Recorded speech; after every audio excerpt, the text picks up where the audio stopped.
Hello, this is a tutorial that I hope will help you prepare for your writing assignment that you have in class tomorrow. As you watch this tutorial, I would encourage that you take notes on the outline that I provided you in class today, and you'll be able to use those notes as you go about completing your tutorial tomorrow. The intention of this is to walk you through the process of how to write a historical analytical outline and then turn it into a paragraph. Once you've mastered that as a skill, you're going to find great success as we work through answering questions that are trying to dig deep into major topics in American history. So in this case, the driving question for our focus this week was, how can disasters impact American lives? That's a very broad question, and you can actually put it into context of any event, but our focus, we really want to make sure we narrow to the Great Depression, which has been our class's instructional focus this week. So if you're taking notes, the best way to define a thesis is actually to call it your argument. The argument, when you make an argument, your job in a historical analysis paper is to develop an argument and then back it up with facts that prove it correct. The interesting thing about history is your question can actually have multiple perspectives, and there's no right definitive answer. Instead, when we grade you, we're grading whether or not you back up the claim that you made with solid evidence and prove that you actually have made logical assumptions. The best way to start your thesis or argument is to actually use the words from the question to help guide your writing. Now, because this is a very open-ended statement, I want to make sure that I narrow it to the Great Depression. So I would add some words in. You can use this as an example to get started for tomorrow. So I would say disasters, and I would add the words like the Great Depression, because that's my focus for the paragraph, impact American lives. And then from there, you can decide what categories you want to focus on.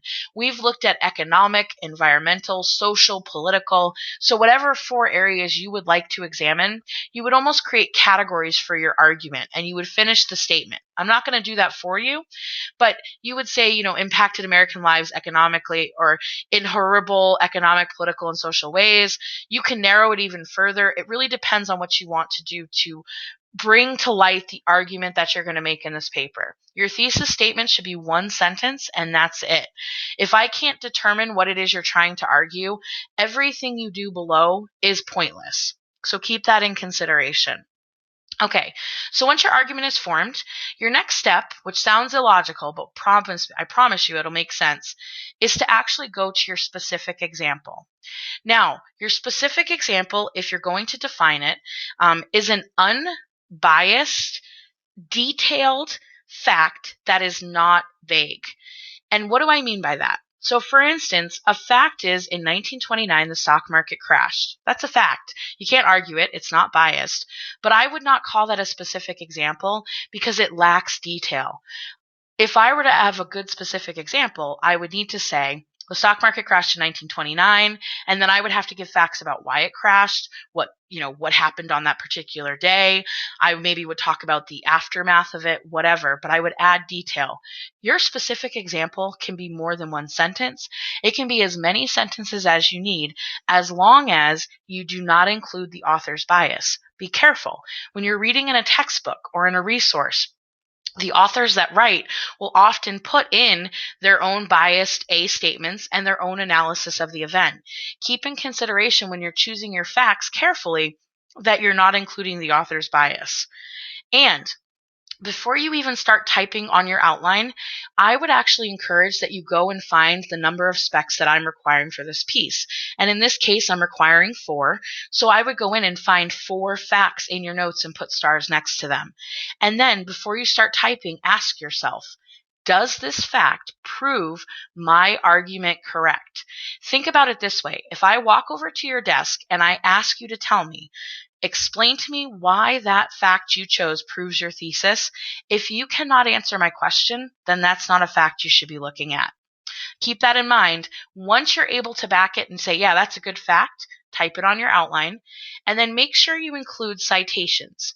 For this activity, I'm going to require that you just put notes, whatever notes it came from, the jigsaw, the in-class notes, the 2-column notes, the movie notes, just specify notes. But as we move forward, we're going to start going back into MLA citation, and there are curriculum and standards that you have to meet in order to be able to do it correctly. We're going to work on that down the line. But for this purpose, we're focusing on the outline. Okay, so your fact is done. Now we're going to go back up to our A statement. And the A statement defined for your notes, I call this the supporting detail statement. And defined, it's the bridge between your thesis statement narrowing down to what your fact will be about. So the trick, in order to create a good supporting detail statement, what I would do is I would take words from the thesis and then I would categorize my specific example. So for instance, if I talked about the Dust Bowl and the impact that it had on farmers, a supporting detail statement might be, during the Great Depression, environmental disasters like the Dust Bowl impacted American lives by forcing them to make choices that were difficult. And then maybe I could talk about how farmers lost their homes and had to leave everything behind and move to California. That would be my specific example. So what you notice that I did with my A statement is I used words from the thesis and I categorized or created a general main idea that my specs is about and created that bridge. This is a hard thing to do. So what I always say to you is, like I said, the second day of class, you may fail. You may not get it the first time.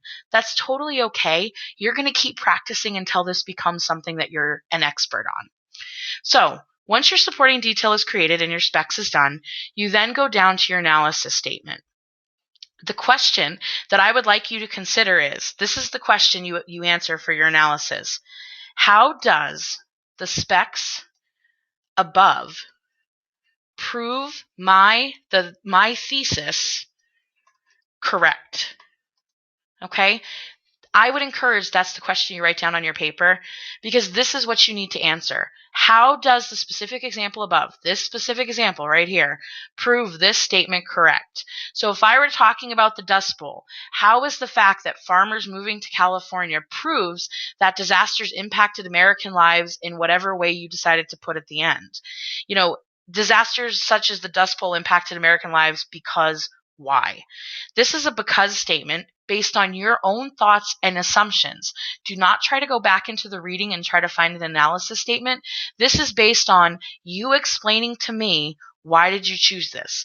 Think of it in a narrative format. It would be, Miss Barksdale, I chose this fact because why? And that's really what you're answering.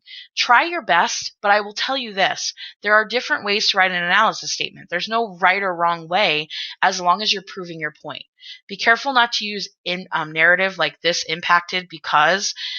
Just bear that in perspective. Okay? And so once you're done with that set, you then go on to set B and follow the same pattern for B, C, and D. Make sure to include citations. At the very end, you're going to write what is your closing. Your closing statement is a restatement of the thesis using the same idea but not the same words. I encourage you to use thesaurus.com to look up synonyms of words like disaster and impact, and then restate a closing that I've now proven my points. Here's all my evidence. Now I'm going to bring to a close everything that I've been talking about. So that's the intention of a closing. It's one sentence when you're writing a paragraph. When you're writing an essay, there'll be different rules, which I'll talk about later. Okay? So overall, this is the outline component. When you go to turn it into a paragraph, you copy and paste this document into a new document that'll be accessible on Classroom. You would omit anything that makes it look like an outline and put it together into one paragraph. And then what you would do is you would go back through and you would read and delete anything that doesn't make sense, add in sentences, such as transitional words and phrases, that would make it a cohesive, strong paragraph. The best intention to think about is when you're going from A set to B set, you probably need a transition between this analysis into this new idea. Go ahead and online, you can look up transitional words and phrases to be able to do that.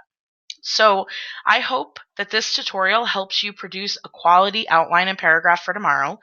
If you have any questions, take time now, go on to school email and go ahead and email me at my school email, and I will gladly answer any questions that you have before you get to class tomorrow. I wish you the best of luck, and you can do it. So all the best.